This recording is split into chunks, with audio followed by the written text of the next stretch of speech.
J.D. Power says new cars had more problems. America's most stolen cars, and GM recalls more cars for ignition problems. This is the week in reverse, here at the Car Connection.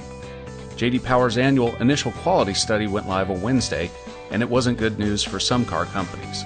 Porsche was the top-rated brand, and its Panamera had the fewest problems in the study. Fiat was the worst, and its 500L was the most trouble-prone car in the first 3 months of ownership.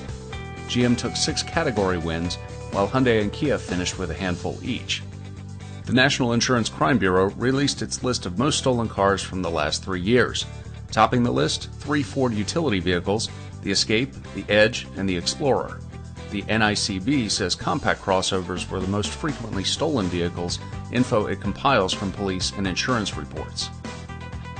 GM has recalled another 3.4 million vehicles for ignition problems similar to the one that kicked off the company's Switchgate hearings earlier this year. The cars included in the new recall are some Buick LaCrosse, Lucerne and Regal sedans, the Cadillac DeVille and DTS, and the Chevrolet Impala and Monte Carlo.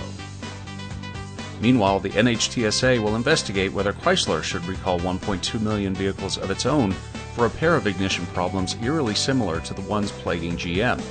Jeep's Grand Cherokee, the Chrysler minivans, and the Dodge Journey are among the vehicles involved in the study of 2 separate problems.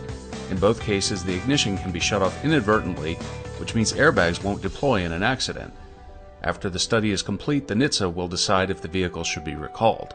The nation's federal gas tax could be on the rise. Senators Bob Corker of Tennessee and Chris Murphy of Connecticut have proposed a pair of consecutive raises of 6 cents per gallon over 2 years on both gasoline and diesel fuel.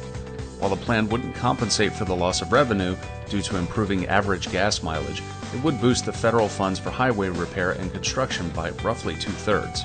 And finally this week, what car should you really drive? Anyone and everyone who drives probably asks themselves this question at some point. We think you'll get some amusement and possibly some insight out of our new survey tool, which figures out if you're a Tesla kind of guy, a Mustang gal, or maybe an F-150 fan.